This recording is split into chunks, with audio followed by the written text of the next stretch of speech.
The views expressed are solely those of the individuals providing them and do not reflect the opinions of the Team Pase podcast or their respective affiliates or sponsors. This episode is sponsored by LS Cream, the perfect blend of spices and tradition inspired by Haitian cremas. Please drink responsibly.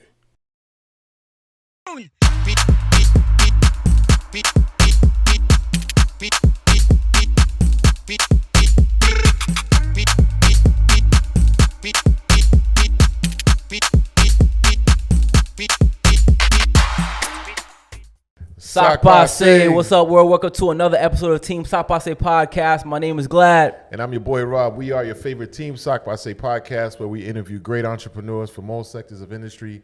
Remember, subscribe, share, comment below. Subscribe, you share, you comment below. Glad. Tell them who we got tonight. Man, listen, this episode is going to be prolific. We got our brother. We got a lot of history with this brother right here. The brand is Protect Your Heart. The man behind the brand is our brother, Mr. Uncut. Uncut, what's good, bro? Yeah, this is the vibe. This is the vibe right here. Talk to the people. Good, man.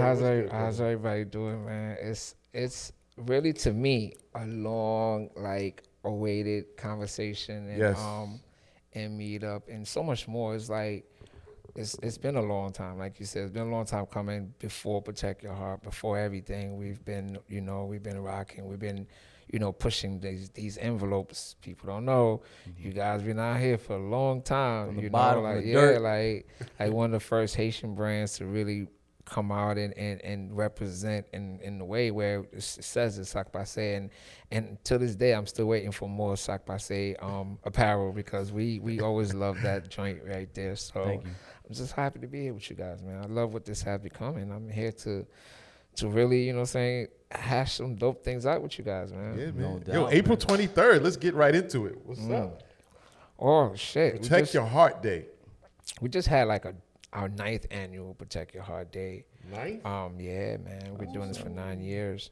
And my goal this year was to kind of make sure that everybody understand the purpose of Protect Your Heart and the day in itself, why we feel like we deserve a holiday, and we should have a holiday of our own and not Protect Your Heart things. So I'm talking about our generation, our era of people that came into this, that was born into this era. We was born into a whole bunch of things that was made up before us, and we creators. We all creators, and there's no boundaries to what we can create. Like, people think that just an art piece is our limitation and we can't create other things. I'm like, nah, listen, we pushing all the envelopes, and we can create our own holiday.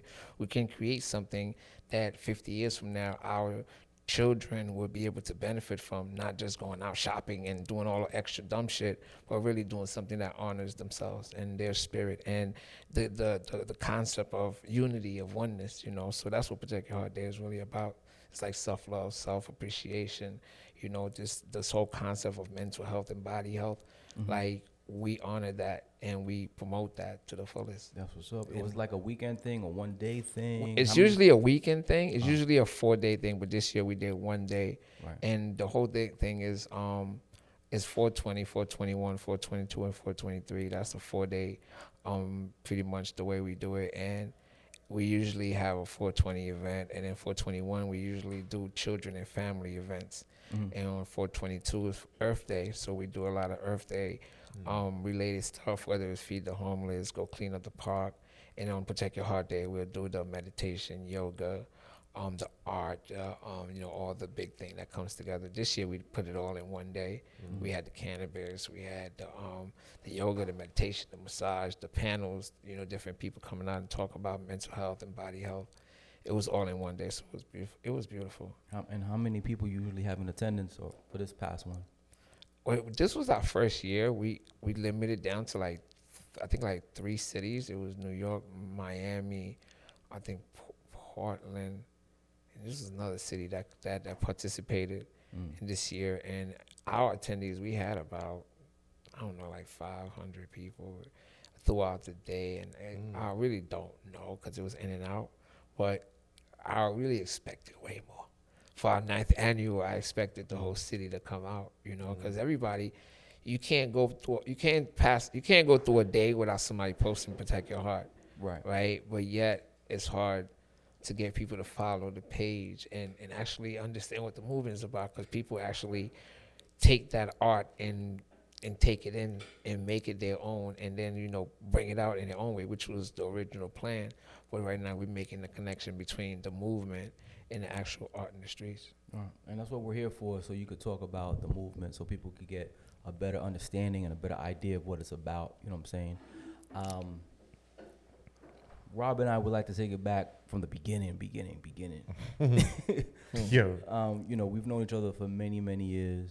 I mean, you're talking about, what, good 15? Maybe 15. 15 years? No, it's more than that. Maybe Probably more than that. Because I've been doing art for about 10 years. Yeah, Yeah. so more than that. More than that. You know, and I- before that, I was in the studio doing the music, and before that, I was doing film. Before that, I was doing my own fashion in my sneakers. Yes. Well, So, yeah, that's you where know, we so met. it's back. That's where we met with the fashion. That's when we met you with the fashion doing and the sneakers, and you were in the yeah. industry doing. Yeah, that was like 20 years ago. That was bro. 20 years ago. Yeah. So City. yeah, Yeah. so I remember you doing that stuff for a lot of the celebrities and fashion shows. Yeah, I want to say you were one of the first people doing this. I kind of stuff. was. It was about 4 people in the world doing this, and I was one of them. You know, actually, I wish I would have bought these magazines that we had back in the days that featured sneakers. Like I was in Double XL, I was in a Vibe magazine for doing these things, and I still got that one magazine with Snoop and Game on the cover, where they was talking about who's changing the game when it comes to sneakers. And it was just like I said, it was a handful of artists all around the world that they went out and kind of like brought us together to feature in that article. So we've been doing it for a while, man. There's a lot of pioneering stuff that came from this side that it's not that I wanted credit for it, but it's not, I never went out to get credit for it. It's not like I put my name on this and I'm the one that's doing that. I did it and just kept it moving, you know, and people saw it and people was like, oh, that's dope, let me try it. And then they tried it, and a lot of things I've done one time, people turned into a whole business. You know, a whole concept, a whole thing. I'm like, wow, you know, like, it's cool though. It's dope to open up doors. And you were also an artist? I didn't know that. Which artist? Like, just rapper? You were or something? you were in the studio doing something? See, the rapping thing to me was not my thing. It was somebody else's thing that I was just around. And because I was around it, I got involved with it. It wasn't my thing. And funny thing is, it really wasn't my thing when it was one incident where there was like a list of songs that they did from a mixtape, and I jumped on the mixtape, and the song that I jumped on so happened to be the best song. So when it was time for them to figure out what songs to put out, they didn't want to put out the best song because I technically wasn't a rapper. So they dubbed that, and that song was on the radio. Flex dropping bombs to the shit. What song was that? Tell us. We got digging the crates for that one. Who was featured? Who was in it? Let us know. Really, let's get the features on It wasn't even one of those things, because you know how 50 was doing his mixtapes? Yeah. Okay, there was this group named Quasar back in the days. Yeah. QSR. Yeah. They're the ones that started this remix of the songs with the hooks and redoing the whole song, and they was doing it for Hot 97. They was doing it for I think it was like the top 8 at 8. Right before Flex came on, he'll drop one of those remixes from Quasar. So they was in the lab just creating those remixes, and literally, I mean, I'm not gonna say 50 got his format from them, but we all in the same hood, you know what I'm saying? And I know he heard our mixtape, you know what I'm saying? So we was in around the same time. So I jumped on one of those mixtapes, and it was a remix of a song. It wasn't even a song. It was the it was called One Man Wife. He is Another Man's Hoe. That was the name of the song. Okay. And I actually wrote the concept. I don't remember who came up with the concept, but I know my whole verse, being that I was one of the young rappers, I wrote my whole verse with some help. But the concept was so dope because it was talking about how one man's wifey is always another man's hoe. Right, and then everybody told a story about that. So that song was on 97. It's called Woman Wifey, but it was the remix of what's that group? It goes, I can't even fucking hum it because y'all not gonna get it. But it was a remake of one of them songs. Okay. I'll let y'all hear it one day. All right. Talk about like. I never said that to them. I always mention the first time I say things at interviews because it's like, damn, certain things people would never know until they watch certain kind of dope ass interviews. And they go back. And this is one of them right here. Yeah, No doubt. that's We'll what's up. definitely talk about it. Yeah, talk about Uncut in like the younger years. Like you going back, like growing up in, because you've done a lot in the community, and a lot of people got to give you your flowers, and like talk about you back in the day, like growing up, like what was your vision? What was your vision like back then? Like before school, after like school? during school or like high school? Oh, like, man. Like who was Uncut back then? All right, so here's this, right? I came from Haiti when I was like 8. So let's start with that. Okay. So like 8, 9 years old, I was schooled in Haiti for a while, like, cause their schooling is no joke. Like you out here memorizing books and shit at fucking 5 years, 6 years old, and you got to know these pages. So their schooling is totally different. So when I came out here, I was introduced to, like, I would say the streets. I wasn't even introduced to music.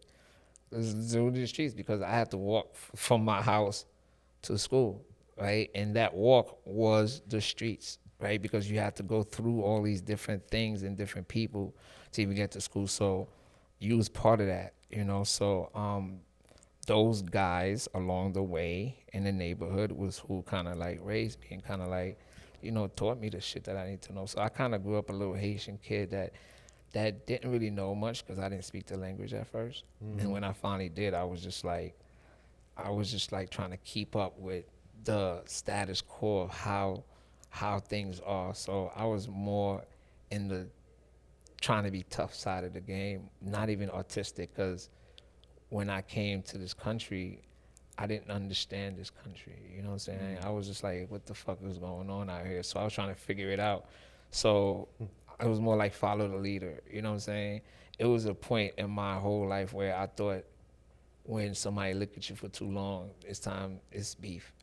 You know what I'm saying? And I thought that was it. Like, and that was my surroundings. So I was kind of learning from those guys, and it was all street ignorant shit. But then I also got introduced to like the 5% Nation because a lot of those guys, older brothers, was into the 5% Nation, learning the lessons and shit. So it was more like street lessons. You know what I'm saying? So it was kind of weird. So I kind of grew up early. Like by the end of high school, I understood like the lessons enough to know something, when it came to like religion and all that stuff. But it was kind of weird to me. So I just grew up like, I would say like in high school, I had no art. I wanted to do art because one of my best friends who passed away, rest in peace, 232, he was the art of the school or whatever. 232? Yeah. Hughes? Yeah. That's my brother. Okay. Yeah. Rest in peace to Hughes, man. He was my barber. Yeah, that's everybody's barber. Yeah. All right, so that brother right there that's what I grew up with. You know what I'm saying? Okay. Like so Pops, in art. Yeah. In art, he was the art guy that I admired because I couldn't do what he did. So I was really into art. I was into trying to figure out the streets, really. You know what I'm saying? Like running around with guys stealing cars and just doing all sorts of young kid shit. You know what I'm saying? That right now I'm looking at these young kids wilding out and I'm like, yo, like we used to wild out too, y'all. Like we just didn't have as much access as they did. So we just have to really know that they're gonna be okay. Not that all of them are gonna make it out, Right. but we made it out okay. You know, I know a lot of my friends that were not into good stuff that have good families or good guys of the community are doing great things right now. And you would never imagine from seeing them in high school that they would turn out to be that way. So I'm a witness of that. I know people that way, so I know things could switch and change for a lot of people, that they have to grow through things. So I went through a lot with those growth situations. I didn't get into art till after, like I would say, after college, you know, because in college I was into radio. Right. I went to school for film and production. So I was a DJ. I was learning. I was doing radio shows and stuff like that. And then still doing bad stuff, but you know, we're not here to talk about those things. Right. We're here to talk about the creative things that got me where I'm What was at. that moment that made you, I guess, like pick up the pen and just start creating? Boredom. You Like, said what? Boredom? Yeah. Oh, okay. you know what I noticed when I go back and look at all my sketches, and I started really sketching around '07. Yeah, around like heavy, like, okay, you know, I'm gonna get a book and I'm gonna start sketching into it. And when I go back and look at all my sketches, all of them was in December. All of them. And to tell you the truth, what happened with December 444? What happened with December is that during December, around Christmas, I witnessed like the most fakest love exchange amongst people.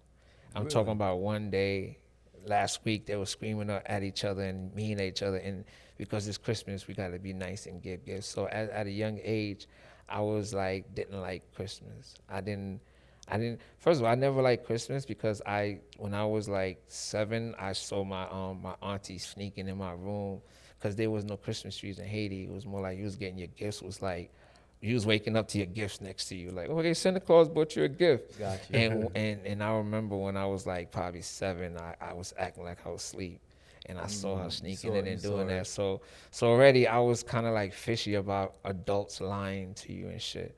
So around when I came out here, I didn't mesh in with this whole fake love shit. So literally around Christmas, I used to lock myself up in my room and rearrange my room and just do stuff and stay in my space, blast music so I could just create this little world for myself. But I didn't know what I was doing, literally. But when I look back, I'm like, yo, those times was so, like, you didn't want to be involved with none of that shit. And that was it, you know, because I didn't want to be involved with a holiday that I didn't understand, that didn't make no sense, and it changed people. And it just was fake to me. I was like, I don't want to be involved with that shit. You know? So here's a segue for you. When the last time me and Rob saw you was probably some fashion show. You were doing your thing with the sneakers. You know, you were custom making, you know, doing your artwork on the sneakers. And then I want to say, all of a sudden we see you with this Protect Your Heart movement, right? Give us a timeline from that moment to when, you know, when did you transition into Protect Your Heart? That would be like when Jesus disappeared for a few years and then nobody know where he went. Because for those that don't know, okay, so we had the sneaker deal. The sneaker deal thing happened because I was going to Magic doing custom sneakers in the middle of the aisle, so everybody was seeing this shit. Like, we changed a lot of shit in Magic because I was doing shit in Magic that no other line have ever done or seen. So they was like, okay, this is what we got to do. And so, also for the people that don't know what Magic was, it was a fashion Expo. Yeah, expo where all the who's who in fashion industry would come down to Vegas, and still is, I believe. Yeah. Mm-hmm. Yeah. So we used to go down to the Magic show. So I was like the spectacle, the one that, because nobody never seen the shit live. You know what I'm saying? So out of nowhere, I think after the second year of me doing that, one of the sneaker production companies approached me and said, "Hey, would you like to do some designs for my sneakers?" And I was like, "Nah, what about us getting our own sneaker, right?" So at that moment, I was working with a clothing line that was actually bringing me down to Magic to be the artist. They were paying me to come out and do that for them. So I didn't know shit about clothing lines or nothing like that. I was just there as the hiree to do the sneakers. So when I spoke to the manufacturer dude, I brought him to the owner of the line. I was like, yo, this guy want to give me a deal, and I don't know shit about none of this shit. Make it work. So they made it work for them. So they took the deal for their clothing line and then hired me as a designer and was paying me low while they was getting the deal money. So I didn't know that because I didn't know paper. So already I was like paper gangster from the gate. Can you name the clothing line you were working with or no? Huh? Can you name the clothing line you were working with? When we did my project, it was called Tough City. The sneakers was called Tough City. Oh, Tough. But prior to that, they had already had their own clothing line that they were working on. And what was the name of that one? I think it was like they were working a few lines. I think Johnny Henson was one of them, and some other stuff. So basically, so they did what they did, and we had the line going, and I gave sweat and blood for that project. I was the designer, the promoter. I was all in the magazines. I was the face. I was also the salesperson, but I was only getting, I think, like one check for one thing. And everybody I spoke to was like, "Oh, you should be getting percentage for this, percentage for that." But then they kept telling me, we're trying to build. But meanwhile, they're trying to build their company, and I'm just a hiree. So as I started learning just the shadiness of the situation, because they always told me don't listen to people because people don't want me to win. So they already had blocked any outside noise that would have came in, because they already informed me that people was going to be in my ear. Because, like, I'm the prize at Vegas. So it's like, yo, don't listen to people. They're going to try to get you and try that. Meanwhile, they just wanted to keep me under their help. So when I really realized what was going on, I tweaked out. And it was like a day where it's like, actually, it was a day I spoke to the manufacturer. I was like, yo, like, I've been waiting for checks. It didn't come. They was like, yeah, we send checks every week. I'm like, huh? How? It's like, yeah, matter of fact, hold on. We're going to send you the paperwork. I looked the paperwork. Yo, there was money coming in and out of everything, and I was only getting like this much, like a hiree. So I just felt violated and betrayed, and I didn't tell them nothing. I just left. So you had no agent at the time? Nothing. No, I was a young cat, bro. I was a young cat that was just happy to be in a situation where I was doing what the fuck I want. I was traveling, going everywhere. I was on the news. I was everywhere because I was the man. Like, I was a sneaker man. Like, I don't know. I wasn't an athlete or a rapper, but I had a sneaker deal. So some random shit, right? So around what time was that? What year would you say? I don't know, like 08?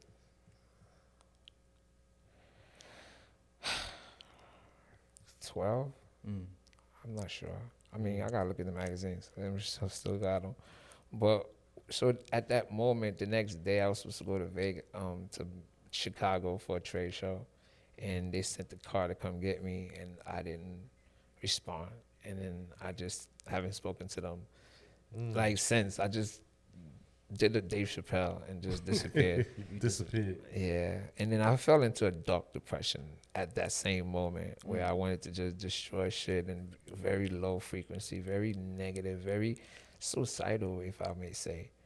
It was at that point that I seek like meditation. That's what I don't remember who it was, but I was pointed in the direction of peace through meditation because I needed peace. So my boy, this dude named Abdur that works production in LA, was like, yo, you need to get your mind right. Come out to LA. I'm not going to be here for a couple of months. You could just stay in my house and just get your head right. And if you want, we could set up a new meeting with the production company, because they was hitting me up. They was like, yo, what happened? We don't see you. We trying to figure out. I'm like, yo, I ain't fucking with them guys no more. They was like, oh, you not messing with them no more? Okay, then we not messing with them no more. It's like, but we got a factory full of shoes. Do you want them? I'm like, I don't know what you got for me. Let's make something happen. So I went to LA and trying to see if these guys wanted to do a deal with me and give me the rest of the shoes, and I was going to continue, but then they was talking some crazy dumb numbers, and I was like, well, I'm not doing that. I want to do a whole new project. So I pitched to them a whole new sneaker, which is literally what people are doing now, and I still got that sketch that I'm still going to do, and they was like, well, it's going to cost too much. We don't want to go through that. Of making a new mold. We want to use the Air Force One mold. I'm like, it's over for that, bro. We got to move forward, and that's the page where people on right now. So it is like, nah. So then that deal didn't work out, but I stayed in LA and went into this whole meditative shit, learning how to get into that. Met somebody in Baltimore that was like, yo, come out here, I'll teach you. And then I went to Baltimore and I stayed there for 2 years.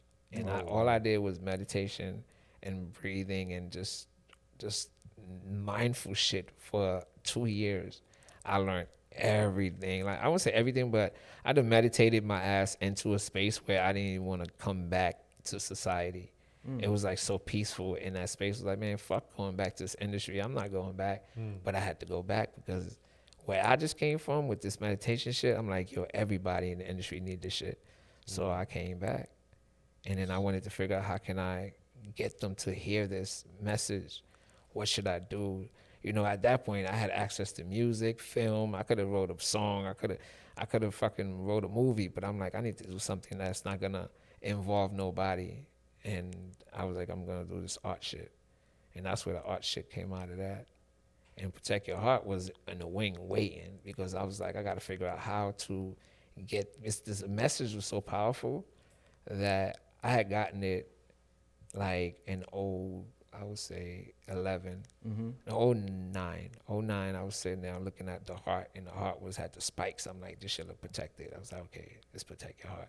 So it's not somebody who broke your heart. Nobody broke your heart. Nah, it was the heart that was looking at me and said, give me a name. Wow. And I was like, yo, you look protected. Because I talked to spirit. After the whole meditation shit, like I said, meditation allows you access to this non-physical world that we are so busy physically touching shit that we don't get to interact with. So I was already in space to speak into everything around me. So the conversations I have with spirit be like, yo, what are we gonna do? And we talk. And Protect Your Heart came out of that. And when they said it, I was like, that shit hit me like it hit me. I was like, yeah, that's it. That right there, the words just held this powerful vibration of love that I was like, okay, cool, that is it. Now how are we gonna express this? That shit took me 2 years to figure out, because I didn't come out with Protect Your Heart till 2014. 15 per se. You know, I was taking my time with it because, like I said, it was precious to me. You know, it was like, we have to inform the world about meditation, about mindfulness, about body health, mind health, and all the stuff that we're learning now. We got to get to it. And that was 20 years ago. And I'm sounding strange to people telling them all this shit, because they're like, what are you talking about?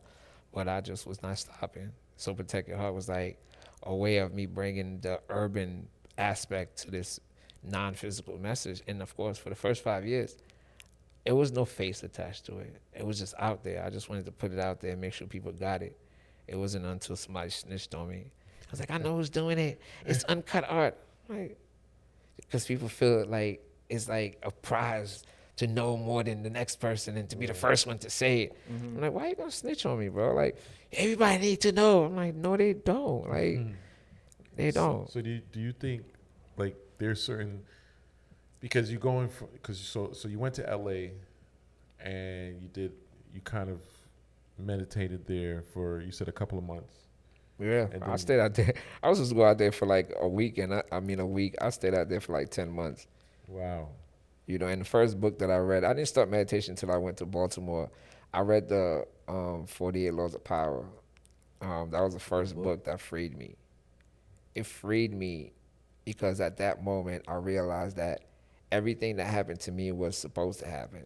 It freed me because I stopped blaming people for what happened to me and started blaming myself for not knowing enough, for not being knowledgeable, for not doing my homework, versus this snake is biting me, but now the snake is a snake, you should have known type shit. You know what I'm saying? So that 48 Laws of Power was what got me out of my funk, out of my shit stain to lead to seek the meditation. And that's how I took that book. It showed me that people gonna be people regardless of what you think. You just got to be yourself and make sure that you're covered at all times. And you can't be mad at them for being who they are. You giving them the access. So that was my fault. And that's how I took that. And I was the first, but that should help me out. So would you say this brand it's about self-love? It's all about self-love. It's all about where we're going now. It's all about self-love and self-appreciation, because we don't appreciate ourselves. We appreciate everything else but ourselves. We don't even give ourselves the moment of appreciation, which sucks. Why is totally. that? Why do you think so? Because we seek validation outwardly but not inwardly. We didn't grow up in a world where we had the opportunity of meeting ourselves versus meeting our parents, our brothers and sisters, our friends, and everybody else outside of us. And that became the leading factor of life. But this one thing of a child having the time to learn themselves, to really mesh the heart and the brain aspect of what we adults are trying to do now. The shit's supposed to be done for the first 7 years is what the child is supposed to be doing, but we spend those years feeding them the bullshit that they come out bullshitty like us, and then now we have to strive to get back to our soul self after our parents done fucking like showered us with love of shit. It's just like, it's love, but it's like, it's a love bag full of shit. And they didn't know that. They just knew that shit was full of love. Because of their background. Yeah. I mean, they didn't know they was doing the best. First of all, everything your parents do is with love. But when you don't know how to parent, then you're not even, you're doing what happened now. While we in the situation we are right now, while young men and young women is growing up the way they are, where they rarely have self-love for themselves, so they seek validation outside from everybody. So it's always this chasing of things, this chasing of obtaining, of this chasing of statusy, and this love within is rarely spoken of. Like this one thing that we want to make a norm. Like, do you have a name for your heart? Like, do you know you have like 70,000 or trillions amount of cells in your body, and they all are alive, right? And they all are communicating with you in a way that you don't even fucking know, but you don't even spend the time to spend time with them. You don't talk to your heart. You don't talk to your lungs. You don't talk to your liver. Because to people, those are just replaceable items, but they are a piece of you. Like, that's like your village. You know what I'm saying? Like, as a spirit that we are, the first responsibility that you have in life is your body. And we skip that whole shit. And we need to go back to that. And we need to teach the children that, because that's the only thing that's going to get them to not turn out like we did. Powerful. Amazing. So when you got the vision and you spoke to High Spirit about this brand, you said it took you 2 years to kind of figure out how you were going to formulate it. When did it, I guess at that point you said, I'm going to formulate it or express it through my art? Yeah, it Is had that to when be you started through taking the art. the artwork more serious? Yeah, it had to be through the art. And the day it happened was, I got invited to do a mural in Brooklyn, and I took the opportunity to just really do one on the mural. And after we was done, at the end of the day, for the first time, I had the stencil made, for the first stencil that I've ever cut up that says "Protect Your Heart" for the mural. It was sitting on the floor, and I looked at it, and something told me, go ahead and spray the floor. So illegally and so not supposed to happen. I've seen it was all over broad Brooklyn. daylight. Like, And we then were going to get into that, but Yeah. you got right to it. I sprayed that shit on the floor that day, and as soon as that shit, I took the stencil off, and I looked on the floor. It was just like, this is what you're gonna be doing. And I was like, let's go. And I ran to all four corners and did it. And then I was like, cool. Then we packed up and went home. In 2 days, that shit was on wildfire. It was all over the net. It's like, who's doing this? Who's doing that? I'm like, oh shit, let's go. It's go time. And then I just went on a road trip to every city and just was like hopping off bus and just fucking shit up, jump right back on the bus, come back to New York, hopping on the plane, jump off the plane, get an Uber, hit the town, jump right back on the plane, get back to the house. Now, here's our disclaimer. Here's our disclaimer. I don't know who did it, but every time I see it, right? Every time I see it, it's always at the perfect location. Right. Spirit did it. Crazy. Spirit did it. Like, So I was a vessel, man. I'm a Nobody vessel. Nobody said, hey, because in New York, you putting stickers on certain poles or on the street. They coming for you. Yeah, it came from me. I got emails. I got threats. Fines. I got threats of fines. I didn't get fined. I got Okay. threats of it though. Okay. But I'm like, man, fuck it. I got arrested a few times. I mean, but it's like I get arrested. I move like, I don't know what movie that was where the man got arrested and he had to dip out before his ID got back to the jail, like Kaiser Sose type shit. Right? So every time I get locked up, I have to speed out of there before they figure out who I am. Because if they do, then they're going to try to hit me with all sorts of charges. So How many times you think you got arrested doing that? I think probably 5 times. Okay. In weirdest places, bro. Like, not in New York. I got arrested in towns that I've never been before in my life. Wow. Because you were spray painting on the Always, man. It's always. Wow. Now you're doing. I mean, you've expressed your. Now you're doing clothing. You've got hats. I mean, talk to us about how else you've been expressing the brand. I mean, we are really pushing the movement, and we are really pushing the self-love situation. We are really getting into a space where we're doing more panels and more talking to communities about this. And the merch is what supports my trips and my paint and my things that I use to, to fuck the streets up a little bit. Mm-hmm. So we do have some dope merch that are available on our website, which is down right now. That's another thing too. Being an artist like me is in and out. It's a hit or miss sometimes, because we're doing it for the purpose of inspiring people. So we put a lot of energy into that.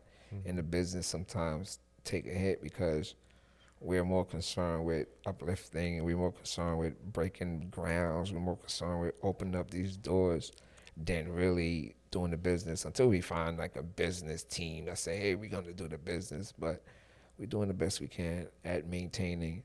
We just ask that people just always support and buy something, and that's always difficult for an artist to express a lot of times. So again, that's why you guys are such a blessing, because we are able to come out and talk about this and tell people, hey, you want a shirt, hit me up on IG, or if you can't reach me on there on the website. I mean, if you really want it, please find it. It's very difficult to promote something that's so true from the heart, because we feel like if it was meant for you, then you're gonna get it. If not, then I'm not gonna push it in your face. Gotcha. So let's talk about art. Yeah, I'm nice with that. Nah, you are, bro. I went to a fashion show, right? And you displayed some of your artwork. And I was like, man. People don't know about that, too. It's unbelievable, bro. People don't know about a lot of things. Like, your art, it's vibrant. It's colorful. Mm-hmm. Yeah, that's another part. It's a lot of energy. It's a lot of energy. How much some of your pieces go for? Yeah, that's why too they don't sell, right? 3,000. Okay, I mean 15,000, 20,000. Okay. And then I have the lowest piece that I have there, 500, and they're Protect Your Heart, original pieces that I make for people, and then it goes up from there. But my art, you seen the black and white art, right? Yeah, I have. Like the Nipseys and stuff like that. Yeah. All right, so I have this concept where it's like art inside of art, right? So it's like the Nipsey has like 4 other Nipseys in it, and a Dr. Sebi, and a whole bunch of stuff in it that creates this one image. And the words to that, if you ever seen it on the Michael Jackson, which was the first piece that I put out in the streets when I started doing street art, and it says it's like a whole bunch of strange little pieces that comes together to create one beautiful ass image, right? And just like in this room right now, we all strange pieces, but together we create one beautiful image. And sometimes if people would realize that their strangeness and them being the piece and where they are, how vital and important that is, because in a painting, that little piece that's up here may never meet the little piece that's down here, but that piece trying to move is going to distort the painting. That piece trying to be like this piece is still going to distort the painting, because this piece now don't understand how important it is in its place.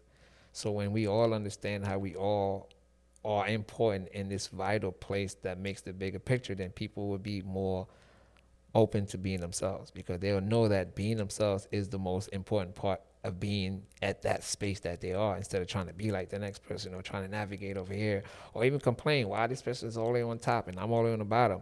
But when you put the picture flat, we all on the same plane. There's really no top and no bottom. That's tough. See, when you interview an artist, Rob, that's deep. It makes you think differently, bro. Yeah. Nah, because he's take. There's levels to this shit. No, it's serious. Because he's like, I'm listening to, because you're an interesting kind of guy, bro. Nah, you're an interesting dude. Deep. Like I told him before you got here, I was like, yo, I don't remember the last time I saw you without your mask. And you guys know me. And we know you. So you know my face. So it's really not big. Like, I was like, he started the mask trend. Yep, he really did. He really did. And I get slack. Everything that I do, the reason why I'm quiet about stuff is I go through a lot I stand for the shits. and I get beat up for them. And a lot of times I just like to, it's not that I take an L.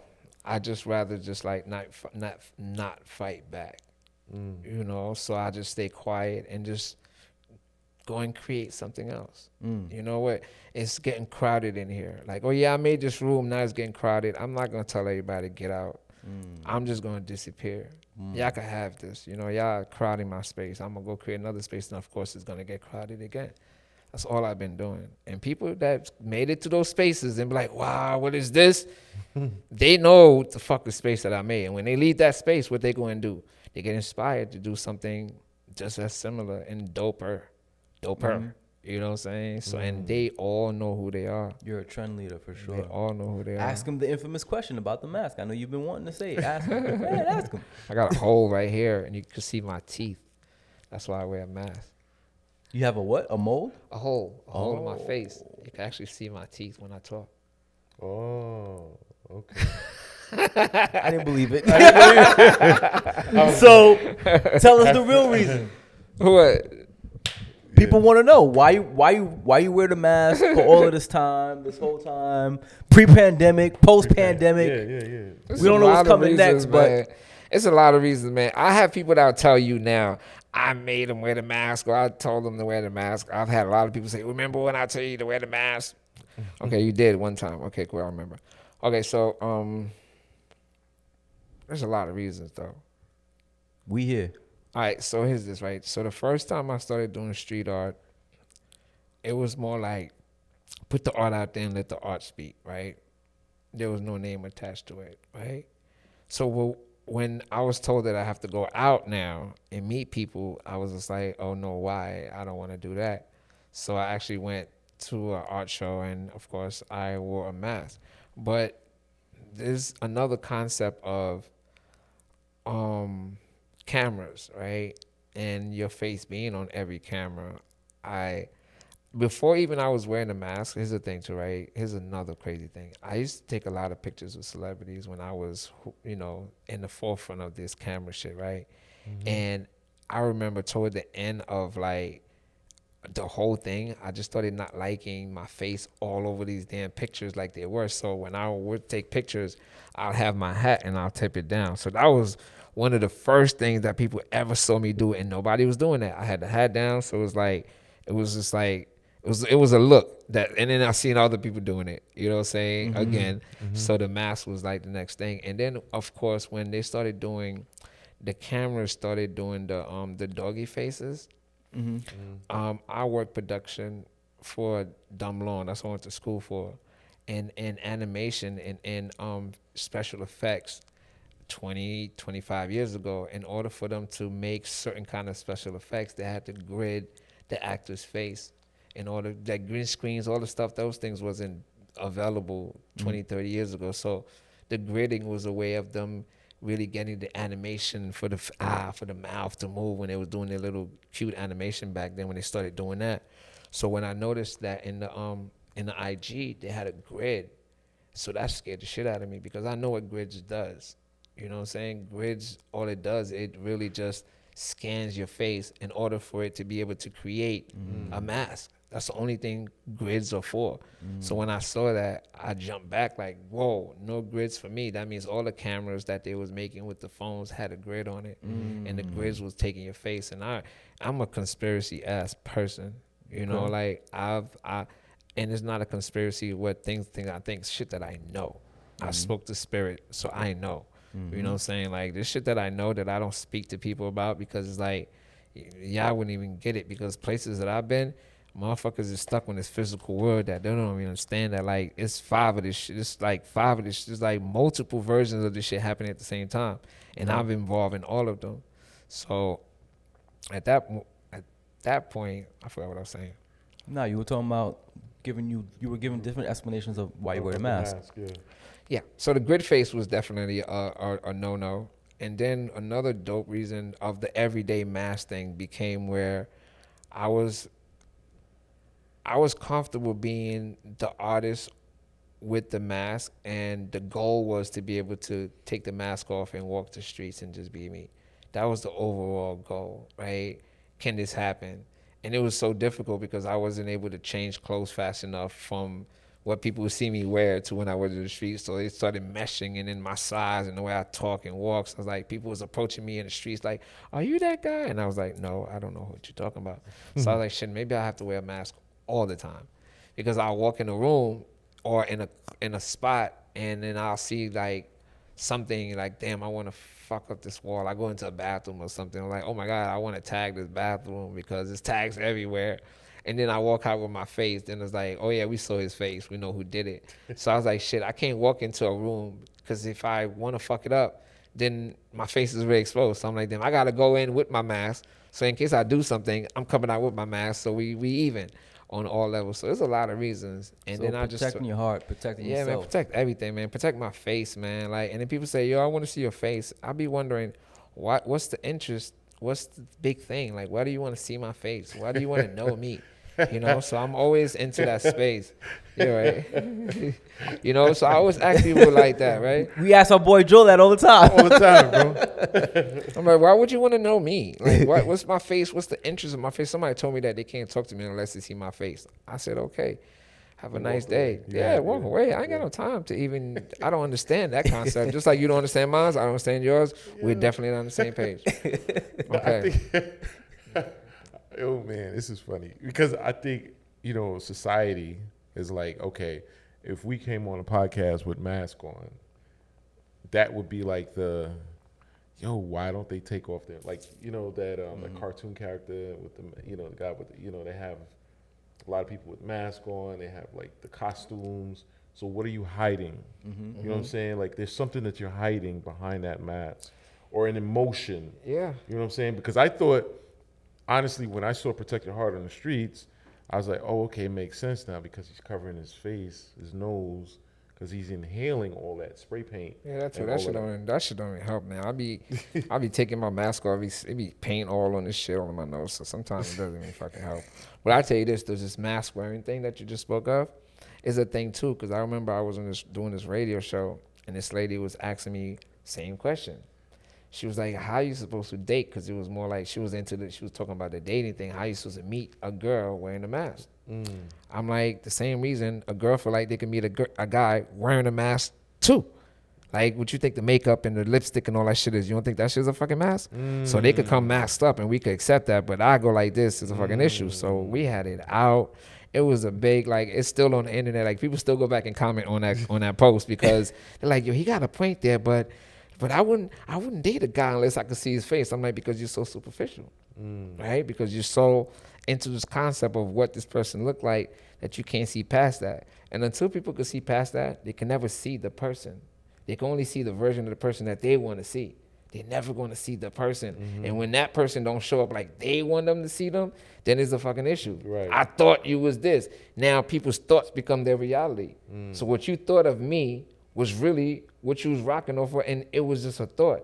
And that's another thing with humans, is really misconcepting the idea of thought being anything else but a fucking thought.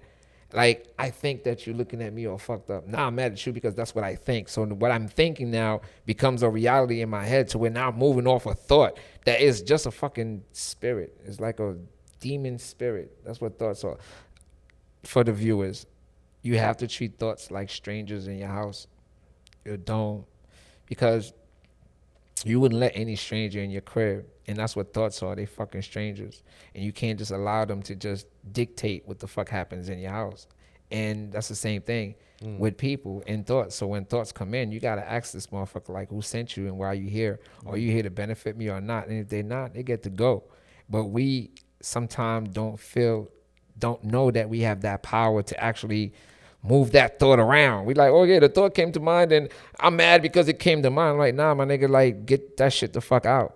Because it's not serving you, so why you entertaining it? So we have to think about a thought being an energy source, right? That's looking for a vessel like yourself, because you're the creator. Like your words and your thoughts and everything creates this reality that we see now. But these thoughts are energy that's looking to be manifested into this physical world. Big example: you as a child used to be a thought. You came to your pops and your moms as a thought. Maybe we should have a child. We're going to have a kid. That was a thought. That was you saying, hey, have me. right? And then they went on to the action, right? So the thought, it's like this used to be a thought. Somebody thought about it. It was like, yo, I'm going to make it happen. This used to be a thought. Everything was the energy before it became physical. So when these energy sources come to your mind, you don't have to make it physical.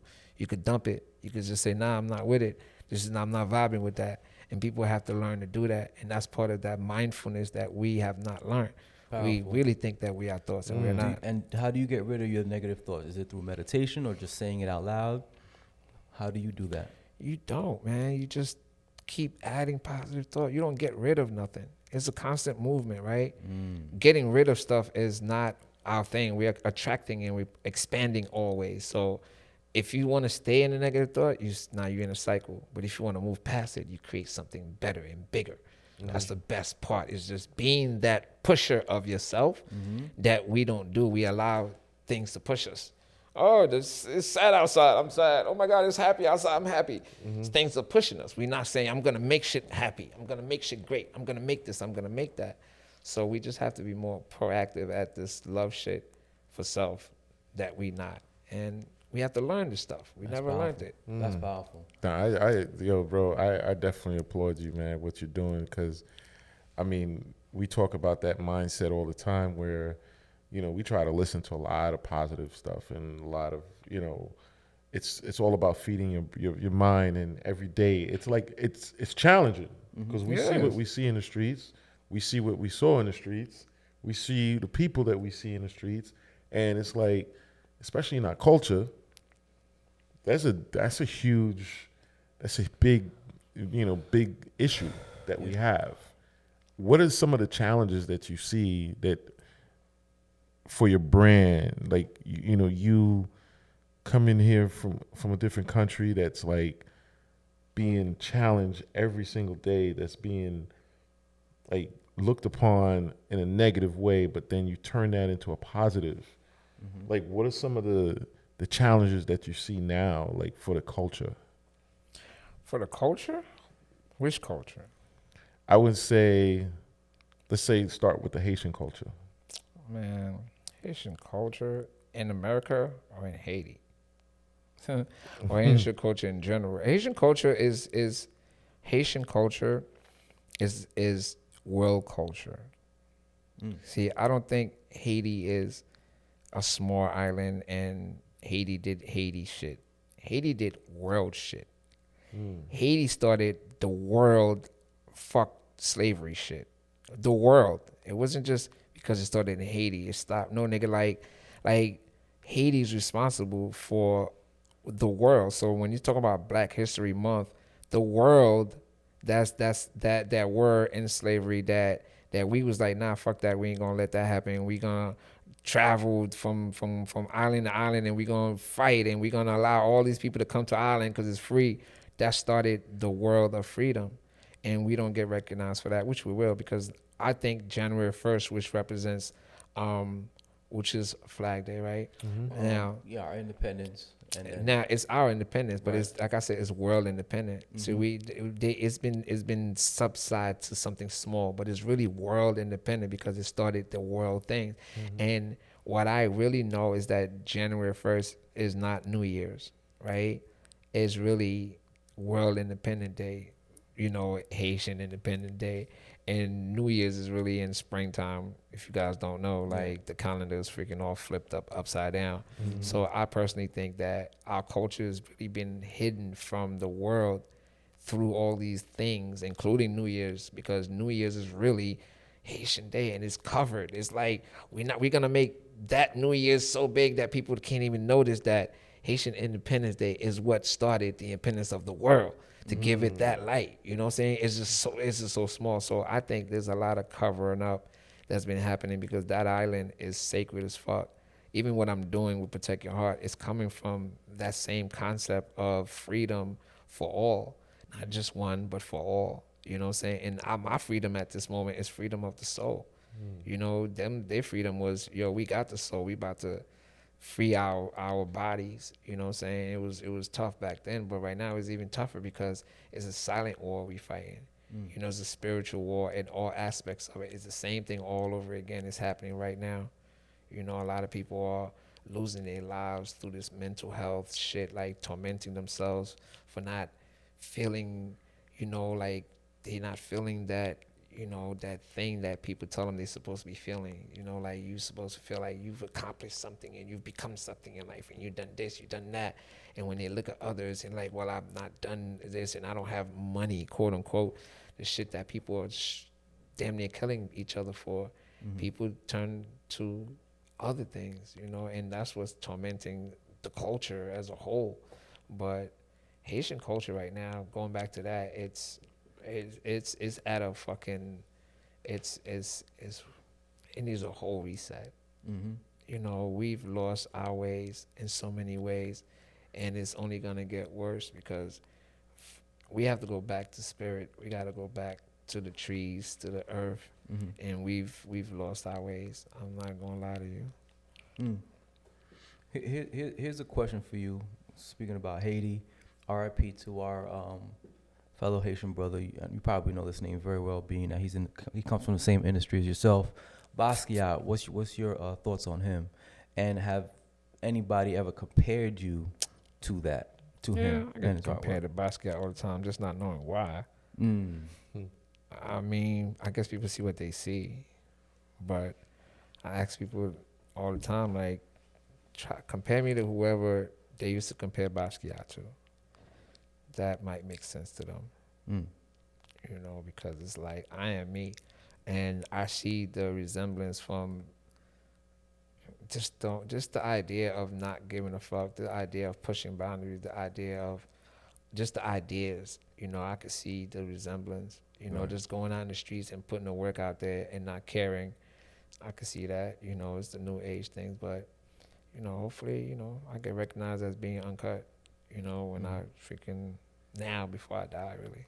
No doubt. And there are a lot of people who want to get into your industry.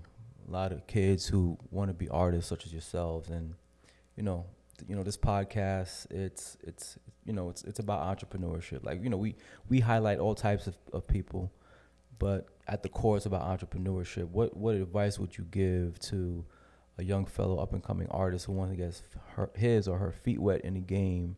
What advice would you give to them? Oh man, from my perspective, man, I like to let every artist know, young, old, whatever, man, that we have a responsibility greater than you guys can ever fucking think you guys have. And it ain't to become the best artist. It ain't become the next Picasso or the next Basquiat or the next anything. They sell you that game so that way you could divert from being your truest self by trying to be something else that they created from something that was pure at one point. Because you got to understand, Basquiat alive and Basquiat dead is not the same Basquiat. Just like I'm alive, when I die, they're going to take my art and it's going to be a whole different situation, however the fuck they want to push that shit out. So I would say, while you are alive and you have the opportunity to make changes and create things that's going to inspire the world, do that shit. Because as an artist, a creator, our job is to create. Our job is to push the fucking limit and never look back. Society got us looking back so we could wait for reward and for people to say, hey, good job and all that dumb shit, man. Like, you have to have that shit within yourself. You have to have that love within yourself to know that you're doing a great job, that you ain't got to wait for validation and take the opportunity to create. And if you got an idea that is strange to you, that you think people not going to like because they don't understand it, believe me, that's the idea to go with. Because that means you're bringing something into existence that even you, the creator of it, don't understand. And in order for you to understand, you're going to have to live with it. And a lot of people are scared to live with their ideas because they're scared of being mocked. They're scared of not being understood or not being taken to the level where they know the shit needs to be, but you have to live with it and keep pushing that shit, because eventually people would understand it, especially if it's something the world needs to hear or see. I mean, if it's just for you, then you do it for you. But we do have the opportunity to create dope shit and not look back. Just like I want to recreate the art. I want to recreate the heart. I want to create everything that's been created before and do my own version of it. Well, I got to use the red heart that everybody using. You don't have to. Like, what rule says that the heart, that red heart, is heart?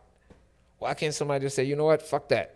I'm making my heart a square with a damn spider in the middle, and I'm gonna call that the heart. And everybody's gonna say, well, we're gonna use that and say what? That's gonna represent the heart from now on. Like, people scared to even step into that field. And I want us not to be scared, because that's our field, and they're scaring us away from being our best version of ourselves. And I'm telling you guys, fuck what they had before you came here. What you got now is really what it is. So push that. Powerful. I remember I was in grade school, Rob, and I'm going to class, and I saw a mural, and it said "Life without art," and it was just a bunch of rocks. Now that in itself could be art, right? Yeah. But I guess I'm saying that to say, from what you said, that what you do and every artist out there, it's very important of what you put out there to the world. You know what I'm saying? I know, like you said, society's trying to take it backwards, but everything that you've done and contributed, my brother, everybody sees it, and we're proud of you and what you're doing, because life without uncut, it's not, it's not a good thing. So we definitely, we're here to promote you. We're here to always push the movement and what you're doing. You know what I'm saying? All your events and stuff. Has anybody? The best way to promote, the best way to promote what I do? Yeah. By finding a way for you to do it. And that's one thing people run from a lot, because that's the work, Talking about it is cool, because our youths don't learn from us talking about shit. They learn from watching what we do. So you could talk about this shit all day. What you do is what they're going to do, So if we want to teach, we have to teach by doing. So we have to learn to love ourselves. And through the learning of loving ourselves, we get to teach how that happens. And that's the best way to help the movement as a whole. But when it comes to directly helping protect your heart and the way that shit moves, I mean, I'm not picky at all. Like, however people want to contribute, I'm all with it, because the overall picture is, even like, for example, right, we was talking about how there was no protect your nothing on Instagram before I came in.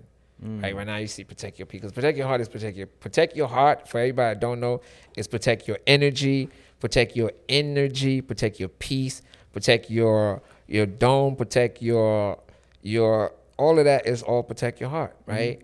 So now you go on the net right now, it's like it's 1,000 protect your everything. And there's even people making t-shirts, protect your heart with the YOUR, and protect your energy, which is same thing. So a lot of people say, hey, why you not saying nothing to those people and going at them? I'm like, well, yeah, they inspired and they doing their thing, but it's still spreading the message, right? It's still getting the word out there. So I'm conflicted between my ego saying, nah, don't take my shit, and spirit saying, but they doing the work. And that's what you wanted, right? You wanted the work to be spread. Right. So I'm always conflicted in those aspects. That's why when you talk about business, I'm like, yeah, it's cool, but I have to talk to spirit first, because not everything that's good for business is good for spirit, but everything that's good for spirit is gonna be good for business.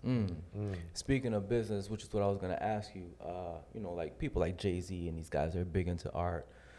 Have there been any, known celebrities that's purchased some of your artwork that you could share with us, or tastemakers? I mean, Wyclef got my paintings.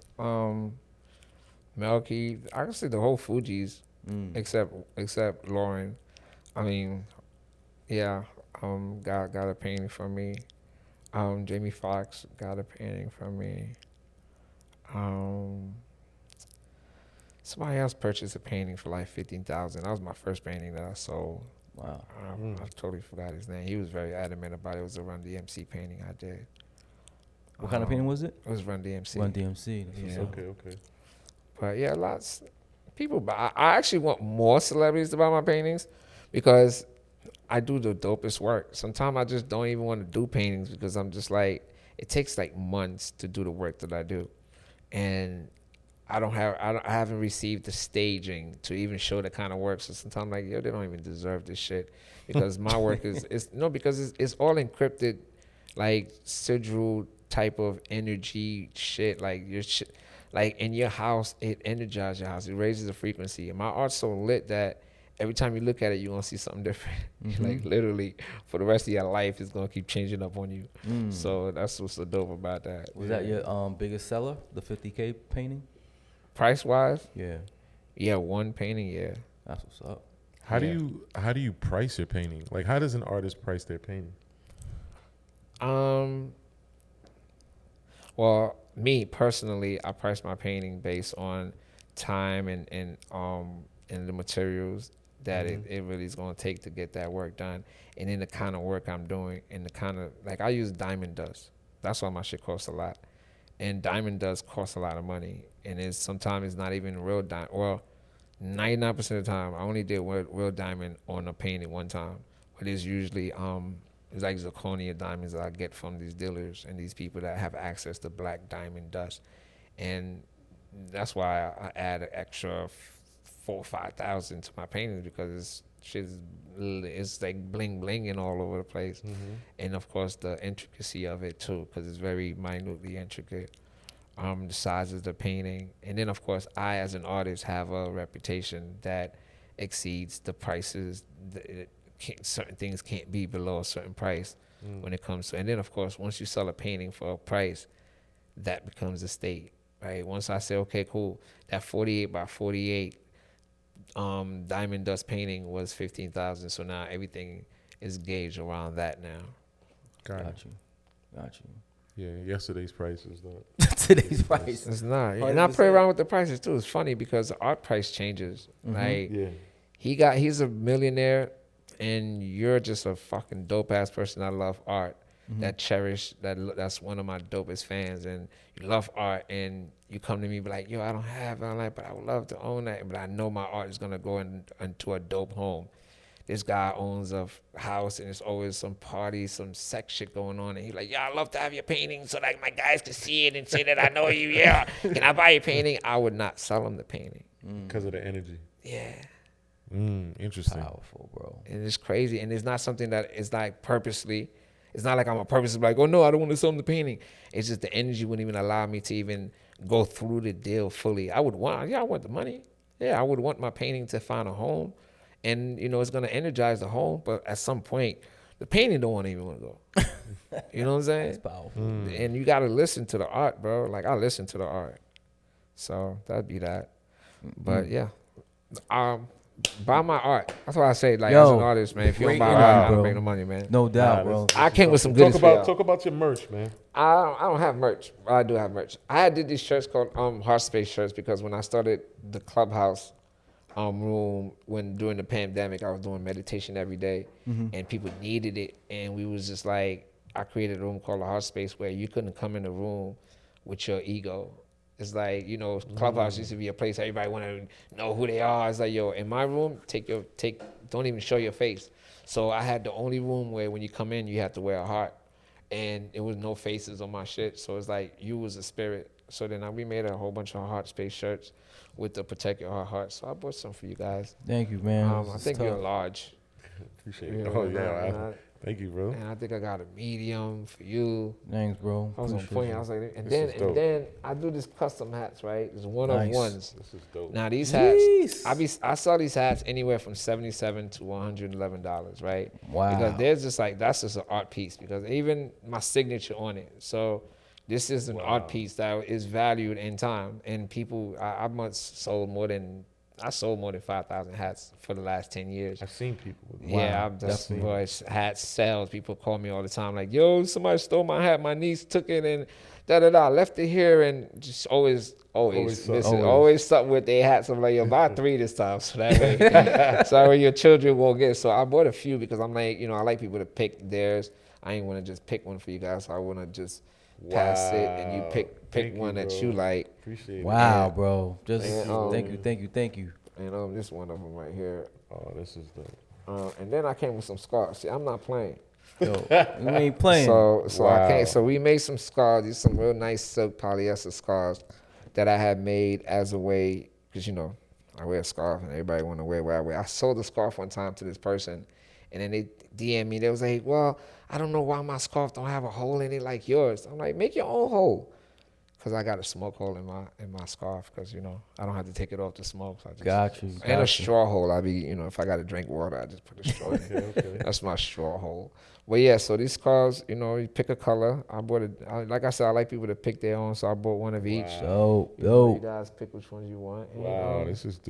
And that's what we're doing today, man. We Got gift the it. merch. We got the merch, bro. Just one thing. I want to stuff, gift the man. people that I need to gift a lot of people, because I've been so distant, and there's a lot of people that's inspired a lot of stuff that I've throughout my time. People, if I've worked with you, you inspired me, bro. If I spend a day with you, you inspire something. Don't even think that you inspire people, whether you've done something. You know what I'm saying? If you're still around, you've done something to add to this shit. So I want to just pay gratitude to a lot of people, including you guys. So I thank you guys from the contribution to me, to the contribution to the culture, to the community, to everybody else. And then you still going and still doing it, and you're doing it differently. Now you bringing platforms that's helping people. So I had to come through and try to outdo you somehow. Like they ain't gonna outdo me. Thanks, You bro. know what I'm Wow. saying? That's outdo. tough. That's tough. That's tough. Nah, You know what I'm saying? it's always. I think we met like last month in Brooklyn, Yeah. and See, it's point. always love, bro. Like every time I see you, I'm like, Fucking love you yo, guys. You understand, Yo, man? this is like our brothers. Like Yeah. we go back. Yeah. Definitely We definitely do, and man. We get it. And we've always been grinding, bro. Grinding. Never stop.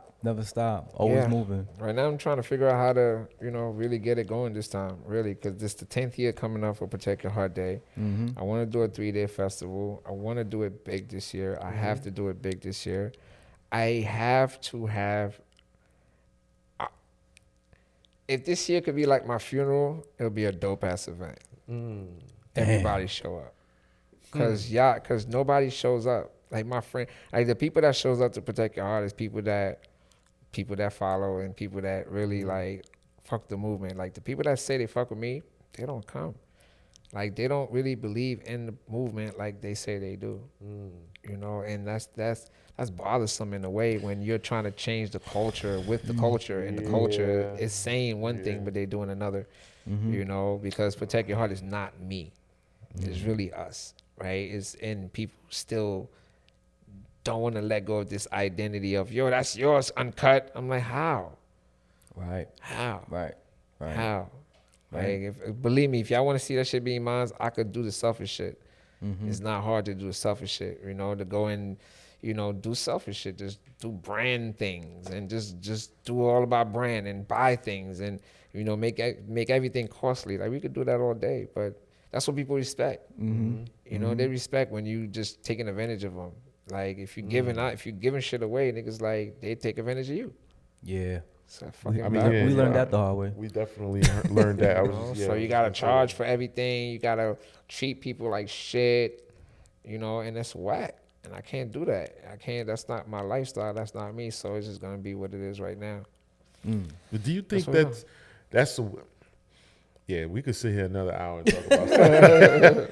Rob loves this topic. Yeah. I mean, treating people a certain way when you say treat people like shit is the one that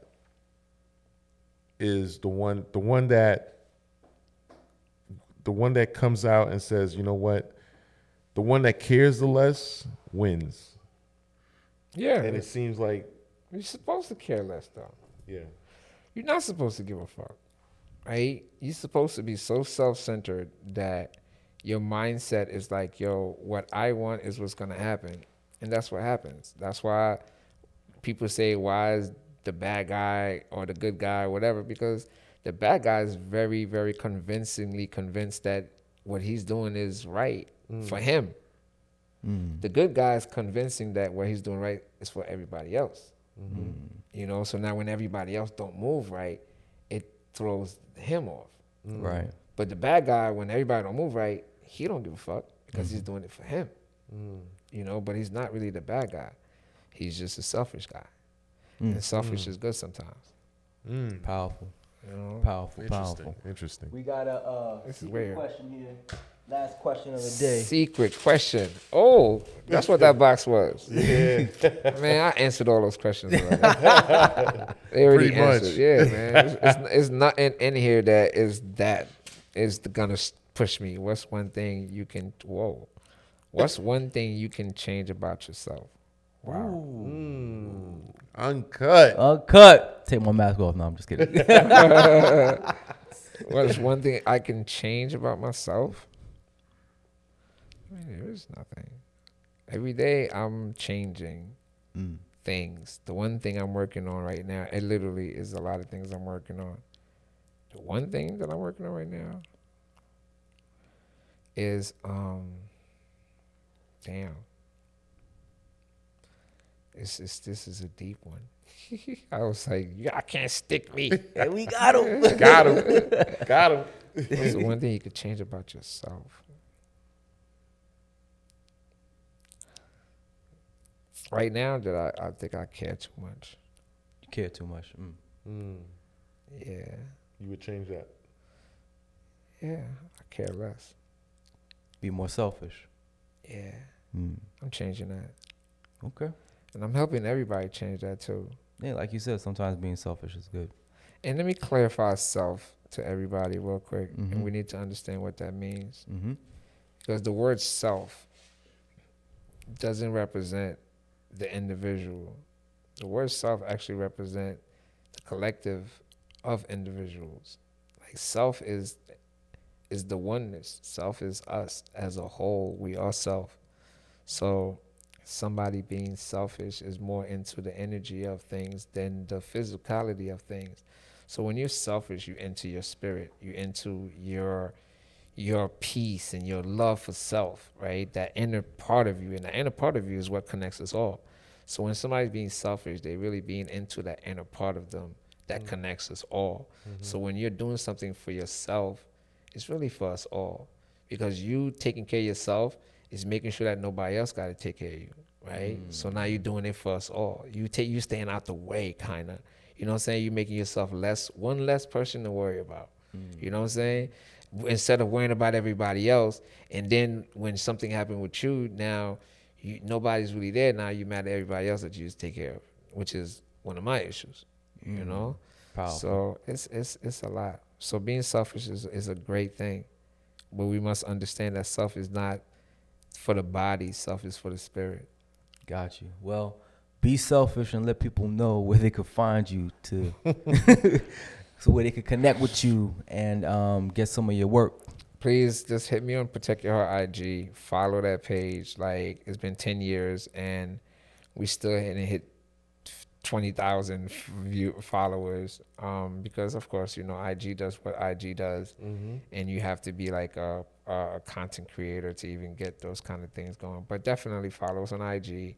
We always have things happening, events. I'm always dropping some new hats, some new things. So please buy some merch. Yeah. And let's look forward to Protect Your Heart Day 2023. I'm working on a dope ass tour too. That's a whole nother thing. All right, coming soon. Coming soon. We did it, my brother. I'm so happy we made it happen. Powerful, legendary interview. Legendary. This thing's gonna bro. sit It's going on down. It's social gonna go media down. and it's gonna go wherever it needs to go. Yeah, You know what I'm and when saying? I To touch the die, they're people. always gonna come to this right here. Yeah, yeah. And I gotta keep saying that. I don't mean to keep saying that, but that's just the truth of life right now.